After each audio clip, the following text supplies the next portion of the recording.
Bismillahirrahmanirrahim. Assalamualaikum warahmatullahi wabarakatuh. Hai semuanya, anak soleh dan soleha. Berjumpa lagi dengan Ustadz Marhadi. Kali ini kita akan membahas materi tentang sistem pernapasan pada manusia. Sebelumnya kita sudah bahas materi tentang sistem pernapasan pada hewan. Ya, pada tema 2 ini KD 3.2 yaitu menjelaskan organ pernapasan dan fungsinya pada hewan dan manusia serta cara memelihara kesehatan organ pernapasan pada manusia. KD 4.2 yaitu membuat model sederhana organ pernapasan pada manusia. Adapun tujuan pembelajaran yang pertama yaitu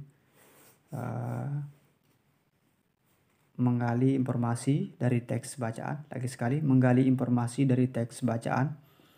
Anak-anak mampu mendeskripsikan organ-organ pernapasan pada manusia serta gangguan-gangguan dan cara memeliharanya. Baik, sebelum kita mulai, anak-anak semuanya silahkan channel Ustadz di subscribe supaya tetap bernapas. Ya, semua makhluk hidup bernapas. Kita juga bernapas. Mari kita belajar lebih lanjut tentang pernapasan pada manusia. Sistem pernapasan pada manusia. Manusia itu bernapas. Manusia bernapas untuk memasukkan udara ke dalam tubuh. Udara mengandung oksigen. Oksigen dibutuhkan untuk mendapat energi dari makanan. Energi itu menggerakkan semua proses kehidupan yang sangat penting pada tubuh kita. Adapun organ-organ pernapasan pada manusia. Yang pertama adalah hidung. Yang kedua ada namanya faring atau tenggorokan. Yang ketiga adalah laring. Yang keempat yaitu trakea. Yang kelima bronkus. Dan yang keenam paru-paru. Paru-paru ini yang berwarna ungu ya. Terakhir yaitu diafragma. Nah, lebih jelasnya nanti bagian-bagian organ pernapasan ini kita akan bahas satu persatu. Ya, nama-nama organnya beserta dengan fungsi-fungsi daripada organ-organ pernapasan pada manusia. Sambil diperhatikan, ini adalah bagian-bagiannya. Yang pertama adalah hidung. Hidung, ini adalah bagian-bagian hidung. Udara masuk melalui lubang hidung ke dalam rongga hidung. Lagi sekali, udara masuk melalui lubang hidung ke dalam rongga hidung. Di dalam rongga hidung terdapat rambut-rambut pendek dan tebal untuk menyaring dan menangkap kotoran yang masuk bersama udara. Selain disaring, udara masuk dilembabkan oleh selaput hidung. Ini adalah bagian-bagian hidung, yaitu ada tulang hidung, di dalamnya ada lendir, ada saraf ke otak, dan silia saraf pembau. Ya, yang kedua adalah faring atau tenggorokan. Nah, faring atau tenggorokan merupakan persimpangan antara saluran pernapasan pada bagian depan dan saluran pencernaan pada bagian belakang. Faring adalah nama lain dari tenggorokan dan berperan untuk pernapasan sekaligus pencernaan. Nah, udara yang melewati faring akan disaring.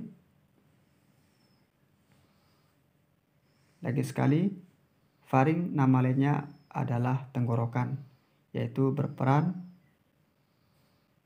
untuk pernapasan sekaligus pencernaan makanan, air, dan udara. Yang ketiga adalah laring. Laring atau tekak, bahasa lainnya itu jakun, terdapat di bagian belakang faring. Laring terdiri atas 9 susunan tulang rawan berbentuk kotak. Peran laring melampaui pengangkutan gas melalui sistem pernapasan. Tanpa organ ini, terutama terdiri dari otot dan tulang rawan. Nah, tanpa organ ini kita tidak dapat berbicara, karena dalam laringlah ada lipatan vokal yang ditemukan. ya.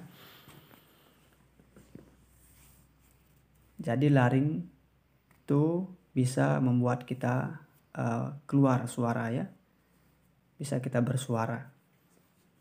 Yang keempat yaitu trakea. Trakea itu batang tenggorokan. Bisa diperhatikan inilah bentuk daripada batang tenggorokan. Pada trakea terdapat jaringan yang disebut dengan silia. Silia yang akan bergerak dan mendorong keluar debu dan bakteri yang masuk. Debu atau kotoran yang masuk ada di dalam udara yang dibawa akan disaring di dalam trakea. Trakea juga dapat melembabkan udara serta berperan dalam mengatur suhu udara karena memiliki mukus atau yang disebut dengan lendir pada mukusanya. Ini adalah bentuk daripada trakea. Ya, selanjutnya yang kelima yaitu bronkus. Bronkus ini adalah percabangan dari trakea serta terdiri atas bronkus kiri dan bronkus kanan. Fungsinya adalah untuk melembabkan udara pernapasan sebagai tempat menyaring udara pernapasan sebagai penghubung trakea dan paru-paru. Ini adalah fungsi daripada bronkus. Bronkus itu ada bronkus kanan, ada bronkus kiri. Fungsinya untuk melembabkan udara pernapasan sebagai tempat menyaring udara pernapasan dan terakhir sebagai penghubung antara trakea dan paru-paru. Yang keenam bronkiolus. Ya. Bronkiolus merupakan percabangan dari bronkus.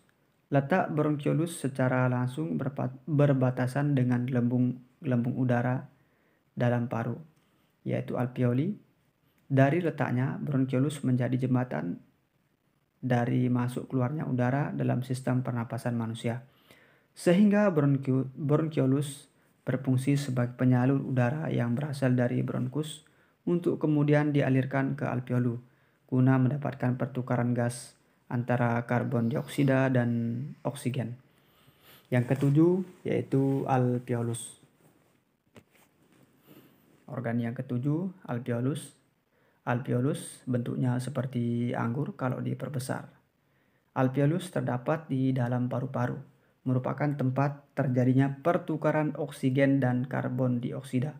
Alveolus dikelilingi kapiler-kapiler darah. Alveolus berbentuk seperti buah anggur.